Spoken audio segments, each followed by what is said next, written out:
Hello,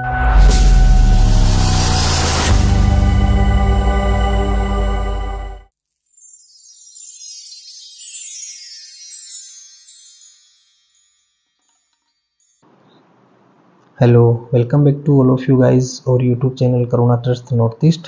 तो आज हम एक बहुत इंपॉर्टेंट और इंटरेस्टिंग टॉपिक के बारे में डिस्कशन करने जा रहे हैं, वो है टॉन्सिलाइटिस इन चिल्ड्रंस। देखिए, कहीं ना कहीं आपने ये सुना होगा, अगर आप पेरेंट्स हैं तो आपके बच्चे में टॉन्सिल की इन्फ्लेमेशन और इन्फेक्शन हुआ होगा, या फिर आप एक जनरल पब्लिक हैं, आप एडल्ट हैं, तो आपने कहीं ना कहीं छोटे भाई बहन में भी ये देखा होगा या आपने भी फेस किया होगा कि टॉन्सिलाइटिस होने से कैसा फील होता है। तो देखिए, टॉन्सिलाइटिस एक तो मेनली जो एज ग्रुप है वो स्कूल गोइंग चिल्ड्रंस में ज़्यादा होता है, जैसे कि 5 to 15 ईयर्स में होता है। 2 ईयर्स से कम बहुत कम होता है, लेकिन कभी कभी ये हो जाता है। मेनली जो 5 to 15 ईयर्स में होता है। तो देखिए, टॉन्सिलाइटिस क्या होता है कि जो अपना गला है इसके पीछे में एक्चुअली टॉन्सिल होते हैं। वो जब उनमें कोई भी पैथोजन का, जैसे बैक्टीरिया या वायरल का इन्फेक्शन हो जाता है, तो वो स्वेल कर जाते हैं, मतलब फूल जाते हैं।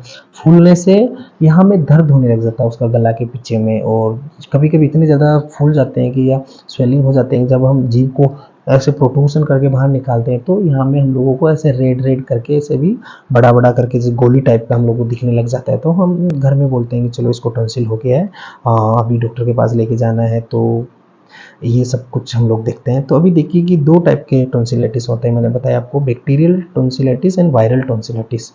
जो सबसे ज़्यादा जो टॉन्सिलाइटिस जो एक्चुअली जो होता है वो 5 to 15 ईयर्स जैसा मैंने बताया है, तो सबसे ज़्यादा 70% अराउंड 80% जैसा वायरल टॉन्सिलाइटिस होता है, और जो रेस्ट ऑफ 20-30% है वो बैक्टीरियल टॉन्सिलाइटिस होता है। अभी देखिए, वायरल टॉन्सिलाइटिस सबसे ज़्यादा होता है, लेकिन ये सबसे ईजी है। ये सेल्फ रिजॉल्विंग है, मीन्स इसका अपने आप ये ठीक हो जाता है। ये हो जाता है 5 to 7 डेज में, ये अपने आप ठीक हो जाता है। इसमें ज़्यादा आपको ऐसा डॉक्टर के पास ले जाने की ज़रूरत नहीं है। बस होम बेस्ड ट्रीटमेंट आप जैसे कर सकता है कि उसको गर्म पानी थोड़ा पिलाओ, खाना थोड़ा सॉफ्ट खाना खिलाओ, जैसे दलिया खिचड़ी वगैरह ऐसा खिलाओ, और नमक का पानी का गरारे कराओ, जो गार्गल्स हम लोग बोलते हैं ना, वो करवाओ, तो ये सेल्फ रिजॉल्व हो जाता है। नेक्स्ट, जो बैक्टीरियल जो टॉन्सिलाइटिस है वो थोड़ा कॉम्प्लिकेशन वाला स्टेज है। अगर बैक्टीरियल टॉन्सिलाइटिस को हम लोग विद इन वीक में ठीक नहीं होता है बच्चा, तो उसके कॉम्प्लिकेशंस हो सकते हैं। तो बैक्टीरियल टॉन्सिलाइटिस में आप लोगों को थोड़ा ध्यान रखना है। अभी देखिए कि दोनों में क्या डिफरेंस होता है, ये आप देख लीजिए कि देखिए, टॉन्सिलाइटिस होने से सबसे जो मेन चीज़ है वो होती है फीवर। आपका बच्चे को बुखार आता है। दूसरा कि जैसे कि जब आप उसका जीभ को ऐसे बाहर निकालते हैं तो हम लोग वो रेड करके, स्वेल करके फुला हुआ दिखता है। कभी कभी नॉर्मल होता है, लेकिन कभी कभी जैसे कि जो मेम्ब्रेन है पीछे की, वो आपको वाइट और येलो कलर की भी दिख सकती है, लेकिन मेनली रेड दिखती है।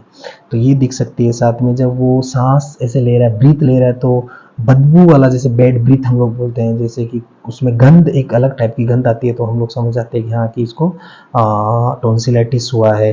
या फिर सेकेंडरी जैसे कि नोजिया हो रहा है, वोमिटिंग हो रहा है, उसको एब्डो पेन हो रहा है, कुछ भी खाने पीने का मन नहीं हो रहा है, ये सब टॉन्सिलाइटिस के करेक्टरिस्टिक्स हैं। और ये जो नेक है वो यहाँ से थोड़ा फूल जाता है, और ऐसे बच्चा टच करने से भी रोने लग जाता है, ऐसे टाइट टाइट हो जाता है। मीन्स ये जो यहाँ के जो लिम्फ नोड है उनमें स्वेलिंग आ जाती है। ये इसके जनरल थिंग्स है।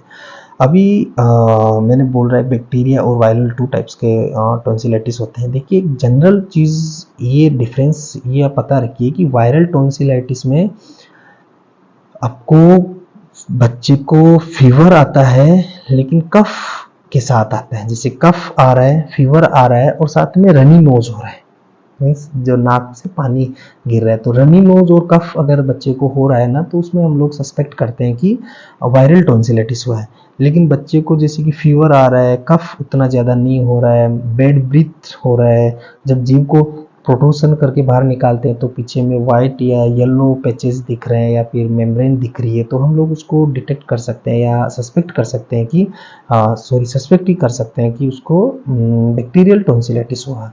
तो बैक्टीरियल टॉन्सिलाइटिस में हम लोगों को मेडिकल अटेंशन की ज़रूरत है, क्योंकि इसके फर्दर कॉम्प्लिकेशंस हो सकते हैं अगर ये हम लोगों को इसको टाइम में ट्रीट नहीं किया हो। ये कर सकते हैं। अब देखिए कि होम बेस्ड ट्रीटमेंट हम कैसे कर सकते हैं। जैसे कि बच्चे को वायरल टॉन्सिलाइटिस हो गया, जो कॉमनली होता है कि जो भी 5 to 15 ईयर्स का स्कूल गोइंग चिल्ड्रंस है उसको हो गया, तो 70% चांसेस तो जैसे मैंने बताया वायरल टॉन्सिलाइटिस के होते हैं, लेकिन कभी कभी बैक्टीरियल भी हो जाता है। तो वायरल में होने से वो जिस आपको वही सेम चीज़ करनी है को पानी का गरारे कराना है, गर्म पानी का, थोड़ा सा पानी उसको हाइड्रेटेड रखना है, बच्चे को जितना हो सके उतना पानी पिलाना है। फूड है वो जो हार्ड फूड नहीं खिलाना है, जैसे दलिया खिचड़ी ये सब खिलाना है। और एक आप सिरप, एक जो आता है आईब्रो पीसीएम बोल के, उसको आप रख लीजिए और उसका डोज चार्ट आप कोई भी पीडियाट्रिशियन या जनरल फिजिशियन से आप पूछ लीजिए कि मेरा बेटा बेटी इतना महीने का है, इतना साल का है, तो एक रेस्पेक्टिव डोज चार्ट आप कितना टाइम दिन में खिलाना है वो सब पूछ लीजिए, वो आप रखिए। तो ये सेल्फ रिजोल्व हो जाएगा। अगर वायरल है तो बैक्टीरिया होने से भी कभी हो जाता है, ऑलमोस्ट केसेस में कभी कभी कॉम्प्लिकेशन हो जाता है। तो बैक्टीरियल होने से आप नियरेस्ट जो भी पीडियाट्रिशियन है या आपके आसपास जो भी डॉक्टर हैं उनको आप एक बार कंसल्ट के लिए देख सकते हैं।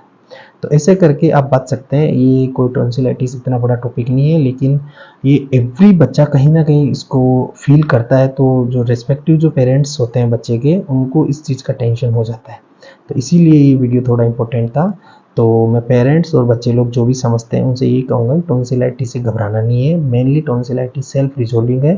जस्ट आपको पेशेंस रखना है, 5-7 दिन में अपने आप ठीक हो जाएगा। अगर ज़्यादा दर्द है तो आप आइब्रोपीसियम का मिक्स ले लीजिए। पानी आप अच्छे से पीते रहिए, नमक के पानी के गरारे करते रहिए और अपने जो टॉन्सिल है उसको जितना जल्दी हो सकने से ठीक आप कर सकते हैं। बैक्टीरियल टॉन्सिलाइटिस में मैंने कुछ बताया आपको, वो याद रखिए। वैसा कंडीशन होने से आपको मेडिकल टेंशन लेने की जरूरत है। तो आज के लिए इतना ही। ऐसा ही इंटरेस्टिंग टॉपिक और ज्ञानवर्धक टॉपिक के ऊपर डिस्कशन करने के लिए अपना एक जनरल होम बेस्ड ट्रीटमेंट कैसे कर सकते हैं उसको देखने के लिए हमारे यूट्यूब चैनल से आप जुड़े रहिए।